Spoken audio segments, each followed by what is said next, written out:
Around the Mediterranean Sea, many strong and influential empires had appeared.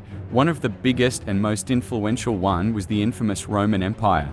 Long before Rome became a superpower, there was an empire formed from an influential Phoenician colony built around 814 BC, the glorious Carthage. Its influence around the Phoenician colonies in Iberia, North Africa, and many other Mediterranean islands led to its great strength and hegemony over the seas. In today's video, we are going to see how did this North African city became this powerful and how it came to its glorious existence.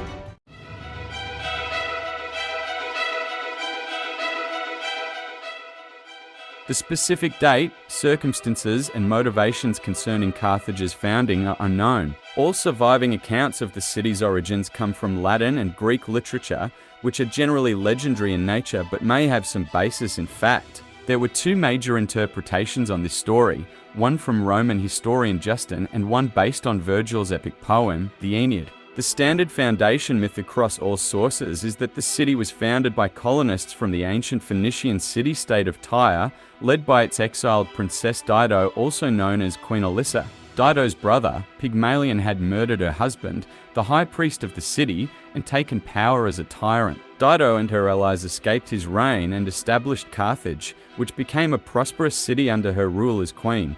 The Roman historian Justin, writing in the 2nd century, provides an account of the city's founding based on the earlier work of Trogus. Princess Dido is the daughter of King Belus II of Tyre, who upon his death bequeaths the throne jointly to her and her brother Pygmalion. After cheating his sister out of her share of political power, Pygmalion murders her husband Acerbes, also known as Sychaeus, the high priest of Melkart, whose wealth and power he covets. Before her tyrannical brother can take her late husband's wealth, Dido immediately flees with her followers to establish a new city abroad. Upon landing in North Africa, she is greeted by the local Berber chieftain, Iabas, also called Hyabas, who promises to cede as much land as could be covered by a single ox hide. With her characteristic cleverness, Dido cuts the hide into very thin strips and lays them end to end, encircling the hill of Bursa. While digging to set the foundation of their new settlement, the Tyrians discover the head of an ox, an omen that the city would be wealthy, but laborious and always enslaved. In response, they move the site of the city elsewhere, where the head of a horse is found, which in Phoenician culture is a symbol of courage and conquest. The horse foretells where Dido's new city will rise, becoming the emblem of Carthage, derived from the Phoenician cart hadasht, meaning new city. The city's wealth and prosperity attracts both Phoenicians from nearby Utica and the indigenous Libyans, whose king Iabas now seeks Dido's hand in marriage. Threatened with war should she refuse, and also loyal to the memory of her deceased husband, the queen orders a funeral pyre to be built, and she stabs herself with a sword. She is thereafter worshipped as a goddess by the people of Carthage, who are described as brave in battle, but prone to the cruel religious ceremony of human sacrifice, even of children, whenever they seek divine relief from troubles of any kind.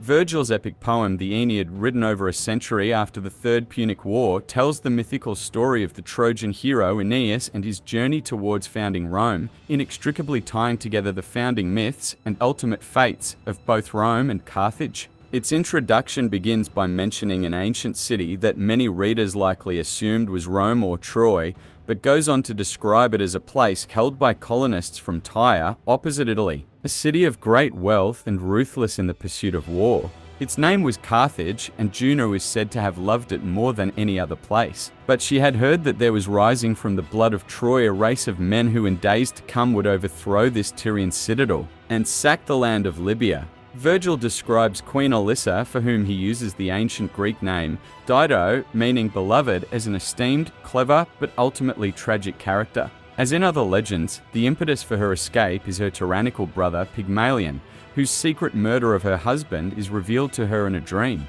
Cleverly exploiting her brother's greed, Dido tricks Pygmalion into supporting her journey to find and bring back riches for him. Through this ruse, she sets sail with gold and allies secretly in search of a new home. As in Justin's account, upon landing in North Africa, Dido is greeted by Iabas, and after he offers as much land as could be covered by a single ox hide, she cuts the hide into very thin strips and encircles all of Bursa. While digging to set the foundation of their new settlement, the Tyrians discover the head of a horse, which in Phoenician culture is a symbol of courage and conquest. The horse foretells where Dido's new city will rise, becoming the emblem of the new city, Carthage. In just 7 years since their exodus from Tyre, the Carthaginians build a successful kingdom under Dido's rule. She is adored by her subjects and presented with a festival of praise. Virgil portrays her character as even more noble when she offers asylum to Aeneas and his men who had recently escaped from Troy. The two fall in love during a hunting expedition,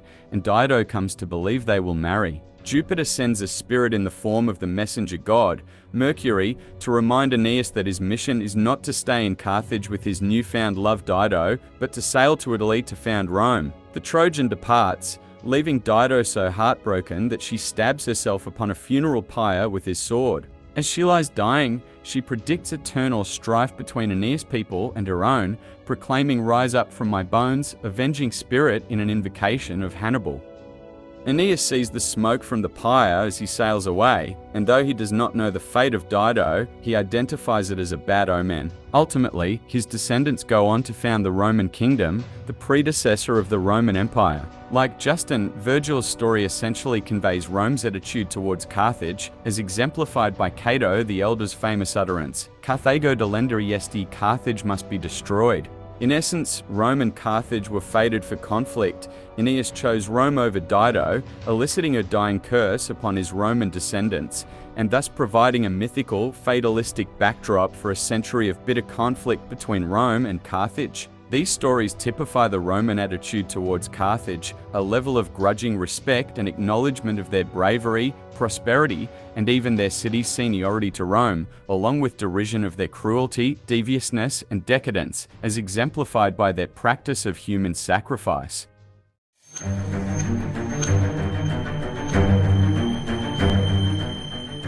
To facilitate their commercial ventures, the Phoenicians established numerous colonies and trading posts along the coasts of the Mediterranean, organized in fiercely independent city-states. The Phoenicians lacked the numbers or even the desire to expand overseas. Most colonies had fewer than 1,000 inhabitants, and only a few, including Carthage, would grow larger.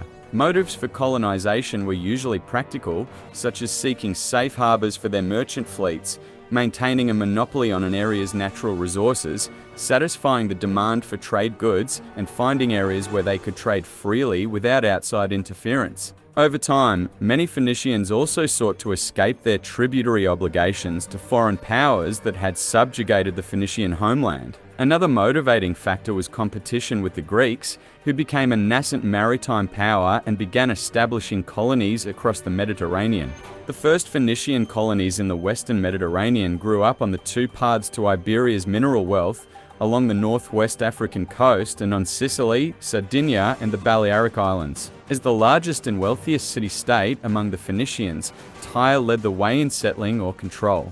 Strabo claims that the Tyrians alone founded 300 colonies on the West African coast. Though clearly an exaggeration, many colonies did arise in Tunisia, Morocco, Algeria, Iberia, and lesser extent on the west coast of Libya. They were usually established as trading stations at intervals of about 30 to 50 kilometers along the African coast. By the time they gained a foothold in Africa, the Phoenicians were already present in Cyprus, Crete, Corsica, the Balearic Islands, Sardinia, and Sicily, as well as on the European mainland, in what are today Genoa and Marseilles. Foreshadowing the later Sicilian Wars, settlements in Crete and Sicily continually clashed with the Greeks, and Phoenician control over all of Sicily was brief.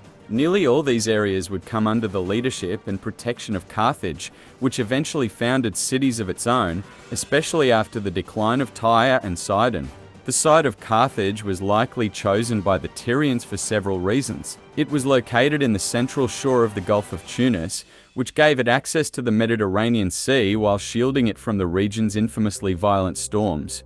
It was also close to the strategically vital Strait of Sicily, a key bottleneck for maritime trade between the east and west. The terrain proved as invaluable as the geography. The city was built on a hilly, triangular peninsula backed by the Lake of Tunis, which provided abundant supplies of fish. The peninsula was connected to the mainland by a narrow strip of land, which combined with the rough surrounding terrain made the city easily defensible. A citadel was built on Bursa, a low hill overlooking the sea. Finally, Carthage would be conduit of two major trade routes, one between the Tyrian colony of Cadiz in southern Spain, which supplied raw materials for manufacturing in Tyre, and the other between North Africa and the northern Mediterranean, namely Sicily, Italy, and Greece.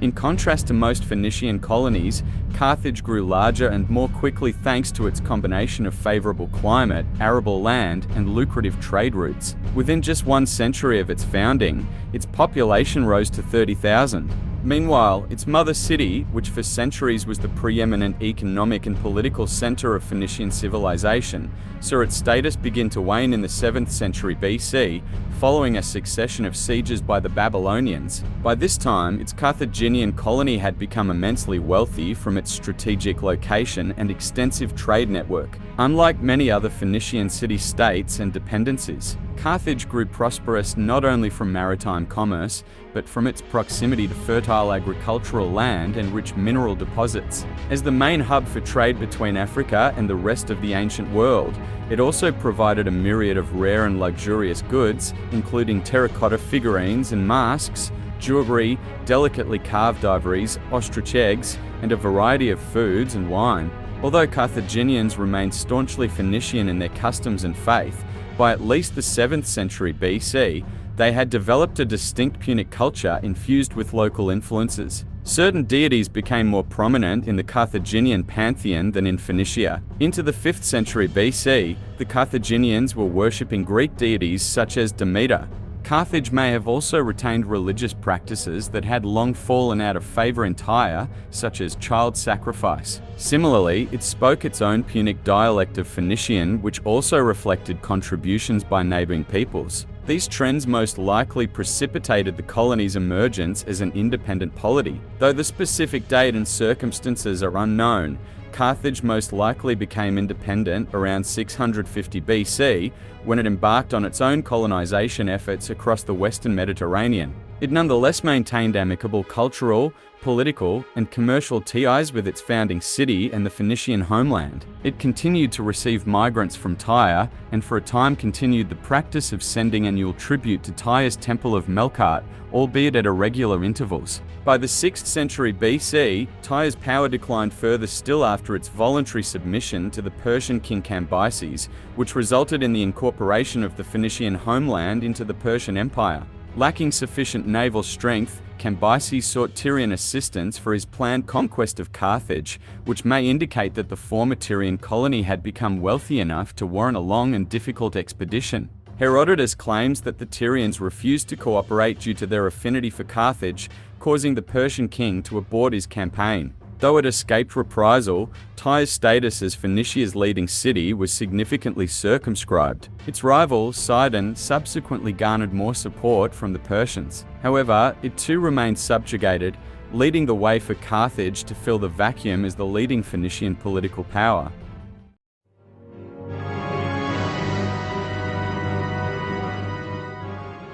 Although the Carthaginians retained the traditional Phoenician affinity for maritime trade and commerce, they were distinguished by their imperial and military ambitions. Whereas the Phoenician city-states rarely engaged in territorial conquest, Carthage became an expansionist power, driven by its desire to access new sources of wealth and trade.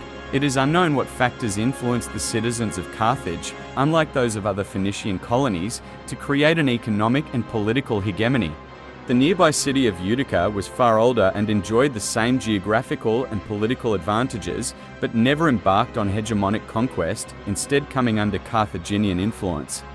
One theory is that Babylonian and Persian domination of the Phoenician homeland produced refugees that swelled Carthage's population and transferred the culture, wealth, and traditions of Tyre to Carthage. The threat to the Phoenician trade monopoly by Etruscan and Greek competition in the west, and through foreign subjugation of its homeland in the east, also created the conditions for Carthage to consolidate its power and further its commercial interests. Another contributing factor may have been domestic politics. While little is known of Carthage's government and leadership prior to the 3rd century BC, the reign of Mago I around 550 BC and the political dominance of the Maganid family in subsequent decades precipitated Carthage's rise. Justin states that Mago, who was also general of the army, was the first Carthaginian leader to set in order the military system, which may have entailed the introduction of new military strategies and technologies. He is also credited with initiating, or at least expanding, the practice of recruiting subject peoples and mercenaries, as Carthage's population was too small to secure and defend its scattered colonies. Libyans, Iberians, Sardinians and Corsicans were soon enlisted for the Maginid expansionist campaign. By the beginning of the 4th century BC, the Carthaginians had become the superior power of the Western Mediterranean and would remain so for roughly the next 3 centuries. Carthage took control of all nearby Phoenician colonies, including Hadramedum, Utica, Hippo, Dioritis and Querquen, subjugated many neighboring Libyan tribes, and occupied coastal North Africa from Morocco to western Libya. It held Sardinia, Malta, the Balearic Islands, and the western half of Sicily, where coastal fortresses such as Mochia and Lilybaeum secured their possessions. The Iberian Peninsula, which was rich in precious metals, saw some of the largest and most important Carthaginian settlements outside North Africa, though the degree of political influence before the conquest by Hamilcar Barca is disputed. Carthage's growing wealth and power, along with the foreign subjugation of the Phoenician homeland, led to its supplanting of Sidon as the supreme Phoenician city-state. Carthage's empire was largely informal and multifaceted, consisting of varying levels of control exercised in equally variable ways. It established new colonies, repopulated and reinforced older ones, formed defensive pacts with other Phoenician city-states, and acquired territories directly by conquest. While some Phoenician colonies willingly submitted to Carthage, paying tribute and giving up their foreign policy, others in Iberia and Sardinia resisted Carthaginian efforts. Whereas other Phoenician cities never exercised actual control of the colonies, the Carthaginians appointed magistrates to directly control their own policy that would lead to a number of Iberian towns siding with the Romans during the Punic Wars. In many other instances, Carthage's hegemony was established through treaties, alliances, tributary obligations, and other such arrangements. It had elements of the Delian League led by Athens' allies shared funding and manpower for defense, the Spartan kingdom's subject peoples serving as serfs for the Punic elite and state, and, to a lesser extent, the Roman Republic allies contributing manpower and tribute for Rome's war machine. In 509 BC, Carthage and Rome signed the first of several treaties demarcating their respective influence and commercial activities. This is the first textual source demonstrating Carthaginian control over Sicily and Sardinia. The treaty also conveys the extent to which Carthage was, at the very least, on equal terms with Rome, whose influence was limited to parts of central and southern Italy. Carthaginian dominance of the sea reflected not only its Phoenician heritage, but an approach to empire building that deferred. Carthage emphasized maritime trade over territorial expansion, and accordingly focused its settlements and influence on coastal areas, while investing more on its navy. For similar reasons, its ambitions were more commercial than imperial, which is why its empire took the form of a hegemony based on treaties and political arrangements more than conquest. By contrast, the Romans focused on expanding and consolidating their control over the rest of mainland Italy, and would aim to extend its control well beyond its homeland. These differences would prove key in the conduct and trajectory of the later Punic Wars. By the 3rd century BC, Carthage was the center of a sprawling network of colonies and client states. It controlled more territory than the Roman Republic and became one of the largest and most prosperous cities in the Mediterranean, with 250,000 inhabitants. Carthage did not focus on growing and conquering land. Instead, it was found that Carthage was focused on growing trade and protecting trade routes. The trades through Libya were territories, and Carthage paid Libyans for access to this land in Cape Bourne for agricultural purposes until about 550 BC. In around 508 BC, Carthage and Rome signed a treaty to keep their commercial planes separate from each other. Carthage focused on growing their population by taking in Phoenicians' colonies, and soon began controlling Libyan, African, and Roman colonies. Many Phoenician cities also had to pay or support the Carthaginian troops. Punic troops would defend cities, and these cities had few rights.